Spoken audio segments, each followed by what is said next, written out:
Hello. Hello, my name is Chiara Cristina Ventura. I'm the founder of AW Classroom and Artsy Window. Welcome to the AW Classroom podcast, where we interview young artists and creators and movers and shakers and magical beings of color in the art world. So today we're here with Tal Lewis, who I'm a big fan of. Tao, can you, first of all, thank you. Thank you for being here.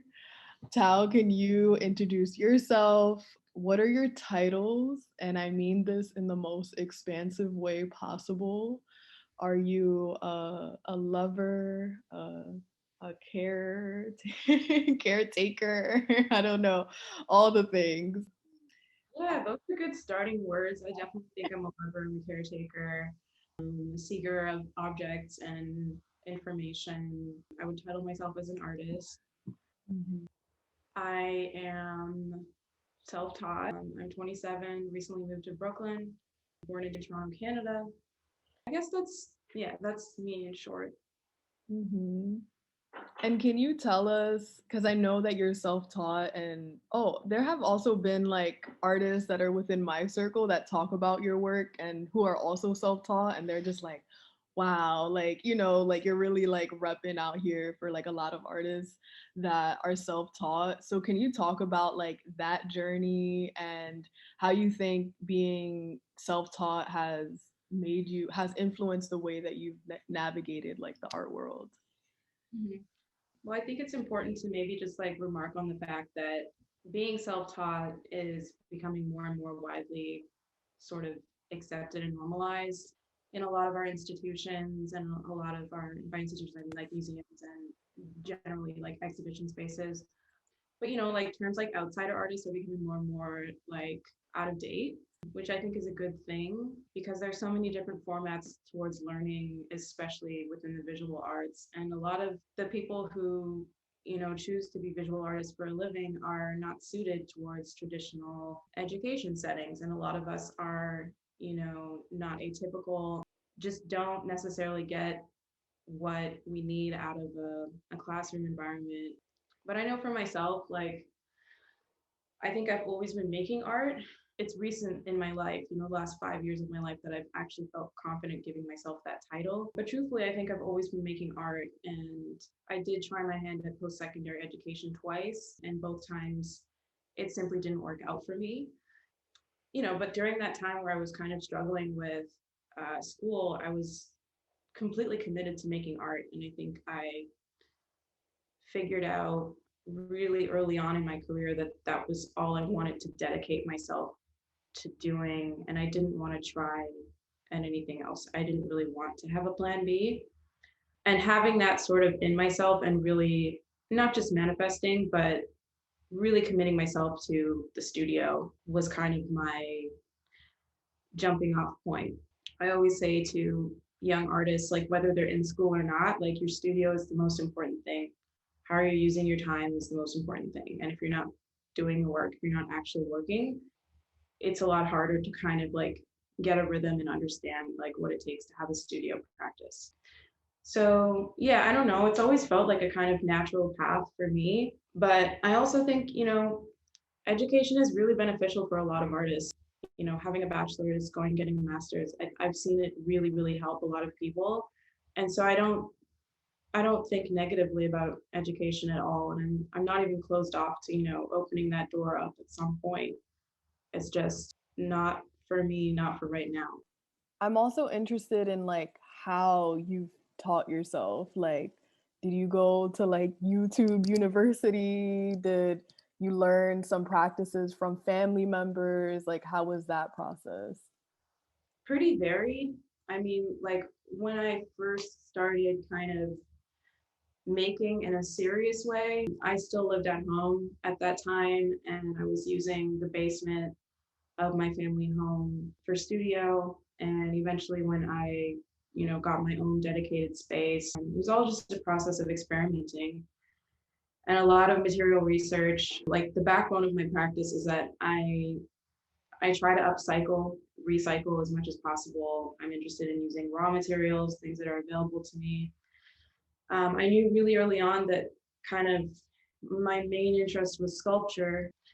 And yeah, as you mentioned before, like YouTube exists and Google exists. So do libraries and other people. So aside from, going online or reading books or just figuring out different methods towards construction, I'm really grateful that I figured out early on how important my community was, because it's done so much for me to be able to reach out to other artists and seek mentorship, and also just simply receive guidance from people, because it's only intimidating until you do it. Like reaching out to an artist is only intimidating until you do it. And so I feel like I've always had a wealth of knowledge to pull from, simply from other artists and from people in my community. And even living in Toronto, I started taking the bus to New York as a 12-hour bus ride. And I would just come here on a $30 bus ticket or whatever to meet people and to have conversations and to go to people's studios and see what they were doing, how they were doing things. Very, very interested in materials and how to treat them. And those are things that people do learn in classrooms. People do learn in art school. I don't think there's a knowledge gap there. I don't think that my experience and the value or quality of the things that I learned is that far off from what you would learn in, post-secondary. But yeah, to this day, it's extremely varied. I'm always, wanting to learn new skills, and I'm I'm a big believer that, it's attainable. Like any kind of knowledge is attainable on your own or by your own means. I mean, it depends on the type of artist and I guess the intention that they have for their space. But I don't know, it's like a whole different feeling of the artist's work in a museum, in a gallery, and you could see the finished product. But there's like a whole different feeling of going into someone's studio, and if they're messy, like shit's all over the floor, and you're like, oh shit, I didn't know you use that in your work. And like, then it's just like a whole conversation. Then you also see their personal items, and it's just like a whole different feel. And you really get to learn about like their process and what they're reading, if they have catalogs around. You see like the whole conversation and all of the different like streams of consciousness that they like put into their work. And I'm definitely here for just like artists visiting other artist studios. I think that's awesome. Speaking of the studio, I'm curious as to like what themes, topics, and feelings are you investigating in your work right now? So through my body of work, I'm basically exploring imaginary geographies. They're places that are inspired by and also informed by, in a lot of ways, Black diasporic experience, stories, allegories, things that kind of weave in and out of time, things like memory. I don't know, I guess just stories that we kind of return to or that return to us. Um, I think a lot about ancestors and also, the objects that I'm using. As I mentioned before, like materials are in a lot of ways the backbone of my practice. But because they hold on to effective histories and because they simply are objects that, have an erasure to them, they a lot of the time are, mysterious and are going through a process of, reappropriation when I'm incorporating them into a construction. They hold their own effective histories and they're quite emotional, and they give a lot of intensity to these vessels that then kind of represent a broader, larger story. So for the last like 2 years, I've been really focused on outer space as sort of a locus of like Black future and also Black present and past, and as a place, where spirits, stories, and ancestors can transmute to and from, travel to and from. Outer space as a vessel for all of these ideas and information that's largely hidden. So everything kind of exists in the imaginary, but the objects themselves are rooted on this earth in this time and place because of the little pieces and components that they're constructed from. So, things like fabric, use a lot of recycled clothing, seashells, stones, pieces of metal. I'm constantly scanning, the street when I'm outside, and I have a tendency towards picking things up. And then I have different sort of archives in the studio of different kinds of objects that I pull from. But that's kind of it in short. It's the familiar. Yeah, I feel like you kind of touched on the next question, especially when you spoke about the sculptures kind of being a vessel and almost like a portal between like the past and present, and also talking about ancestors and spirituality. You create these life-size and sometimes like super-sized figures and heads in your work. What is it about the figure that intrigues you? And I'm going to add on to that. Do you work with the figure because you do want them to be some kind of vessel for the spirit? hmm Yeah, it's both. I think I'm attracted to the figure because of the humanity of it. There's also something really inspiring that happens in us as children where we have toys, we have dolls, we have these little things that we talk to, and they become very much, real and alive to us. And there's always part of us that wants that thing to, talk back, respond in some sort of way. The things that I make are not completely different in that I spend a lot of time with them, a lot of like intimate alone time. I work through a lot of labor intense processes like hand stitching and carving, and even the archiving of materials is really labor intense, but that's time, so it's very slow art. It's time that I spend close to the object. And I think that that kind of reflects in the finished artwork. I think you can feel the hours that are put into it, and I think it does become a reflection of myself in one way or another because there's a transference of energy, from the artist to whatever it is they're making. Even as a painter touches their brush to the canvas, there is, a transference of energy from the palm of their hand that goes onto that canvas. You were asking me about the figure and my tendency towards figures and if they are spiritual. They are definitely spiritual. I've had this conversation with a lot of people as of recently. I consider these as vessels for spirits. They do feel alive to me. And I know that part of that is that I'm projecting things onto them because I'm the person making them. But I do consider them, as vessels to house spirits. Yeah. And I don't think that's a creepy thing. I don't think it's a spooky thing. I think saying that ghosts and spirits are spooky and creepy is actually deeply rooted in colonial white supremacist uh, modes of thinking and is specifically anti-Black. So that's always something that I have considered when I am making a figure. Part of everything I make is that I want to show retribution. I want to have appreciation. I want to give my thanks and my gratitude. And so I try to give that unto the object, and I try to also put that into the hemisphere as I'm working. And everything I make is in dedication to my ancestors in one way or another. I spend a lot of time thinking about these massive collections in North American museums of African art. And the fact that they're all kept in vaults, in basements, how much life is just being ultimately suppressed in those cavernous spaces. And how I can communicate. I think a lot of Black artists are simply just trying to communicate. And how do we pass through the portal and receive and send those messages? So art making for me and the figure for me is a really effective way of doing that. Also, when you were speaking about the figure, I was scrolling on TikTok late at night and I come across this video that was so beautiful. It was a daughter who bought a doll for her mother who has Alzheimer's. When she gave that doll to her mother's face just like lit up as if it was like a baby. And in the caption they were saying how, like, doing that for people who have Alzheimer's or people who were once mothers or who are mothers, that kind of is a light in their life. It makes them feel a sense of purpose, that they could care for something and have, a connection with a baby. I was like, oh my God, I was about to cry after that video. I was like, that's so beautiful. But that's also like the power of the figure. So I think I know the TikToker that you're referring to. Oh, really?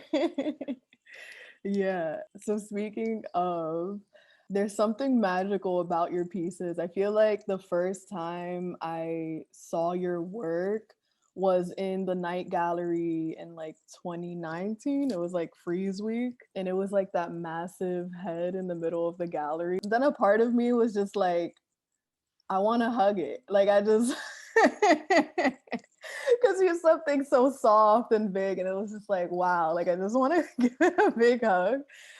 So, with that, you work with like soft sculpture and found material, and this touches on memory. What stories are you trying to tell with your work? Everything is inspired by the personal. So a lot of the time when I make a sculpture, I reference them as portraits because I do take a lot of physical and also just ideological inspiration from people in my life or people that I look up to or have some kind of place in what inspires me. For example, Little Gallons behind me is a self-portrait. For the most part, I'm also creating portraits of landscapes, or that's how I would kind of consider them in two ways. One, because the way that I kind of work through my travels and through visiting different places, I come to find that every material is a reflection of the landscape within which it lives. And that's especially visible with fabric. Coming from a place like Toronto, where there's such a wealth of diversity, scouring places like Salvation Army and the Goodwill, you'll find South American textiles, you'll find a lot of kente cloth, find beautiful Indian textiles. There's just such a wealth of diversity and color and vibrancy um, that I receive. And as I travel to northern Canada, that becomes drastically different. As I travel to LA, it's drastically different. So it's a map of my movement in that way. And it's also a document of my movement. And looking at any particular sculpture, I can see exactly where I was and what time of day it was and how I felt, or even what I ate that morning. It's a very visceral kind of thing for me looking at the work. But then also, like I said, I try to treat everything as if it were a portal, and I try to really receive messages and stories from the ether, and like let that inspire the way that I work and the decisions that I make in constructing a portrait. So, one last question, and I'm asking this question especially for the younger viewers, the younger artists who are looking for inspiration, especially like during this time. So, you're 27 years old and you have shared your work and shown your work extensively throughout like the nation and museums and galleries in a variety of spaces, which I love too. What advice would you tell younger artists who want to share their work more? Mhm. I'm going to give really practical advice here. Commit to it, first of all. If you're going to do it, commit to it. And also, you're going to have to take some risk in order to establish yourself and have a studio practice. And that's going to mean dedicating as much time as you can to a studio. And then the second thing I would say is as soon as you can, as soon as you have the money, however you come by it, in your studio. Invest in proper tools, get a space. It doesn't matter how small it is. The first space I had was half the size of this room, and I shared it with another artist. And then the third thing is the work is more important than anything else. Like you have to keep working, you have to make a lot of bad art, and you have to just understand that that's more important than anything else, more important than getting an exhibition, meeting people. No connection is more important than you making good art. And then the other thing is that I get asked a lot, like, how do I start showing my work? And in the beginning, for me, first of all, I had a collective with my friends, and we would have shows in our apartments or on the street or in the studio, open studios, at a parking lot. Like the thing that young artists kind of don't realize, and I find this if especially affects people that are getting their bachelor's, you have a lot more control than you think over your viewership. You can do art shows on your own. You can make your own art shows, you can invite people. It does not have to be in a gallery. And those are often the memories that I look back on that were some of the most informative and important years of my life when I was doing these guerrilla style shows. And also, invite people to them. Like people that you want to see your art, invite them because they'll come. Because people that care about art will come. And it's part of what I hate about the art world, and that everything is always supposed to be new all the time, and there's got to be the new thing, and the show only up for 1 month. But because of that, people want to know what's going on. They want to know who's young and working and doing their thing. And the other thing is, I'm being so practical right now. I hope this is like coming off the right way, but like have a website. Like get a website. You have to document your work. Like good documentation is everything. Just make sure you have like a detailed archive online that people can access, because if you don't have that, you're just missing out on opportunities, and you're losing out on things that you should have. Be organized as soon as you can. Yeah, use the internet to your advantage. Instagram is shitty for a lot of reasons, but it's also a great way of giving access and getting access to people that are halfway across the world. I would compare it to an art fair. Like, we don't have art fairs right now because we're in a pandemic, but your work can reach a lot of people if you choose to use these online platforms. And other than that, yeah, recognize that your relationships with other artists are going to be some of the most important relationships in your life and your career, and make sure that you do what you can to seek those out, foster those relationships and nurture them, and be confident. Yep, I felt make a website. Because even as a curator, I'm just like, I want to see the art. I want to see the journey. I want to see the shitty art that you made. You know what I mean? Like, I want to see everything. It's important, until you get to like having shows at the Guggenheim and stuff, Yeah, you don't need one. Like, just have one. exactly. Well, yeah, we're going to end there. Thank you so much. Thank you. You said everything that needed to be said. And also, I found out a lot more about your work, which is beautiful. And I hope that everyone could take what they need from this interview and also learn about Tao's work if you don't know. So, yeah, thank you, thank you, thank you. Blessings, love, light, and shadow work if you're into that. TikTok. I'm learning. I'm on, Yeah. I'm on spiritual talk. Are you on Witch Talk? Yeah. I love it. I love it.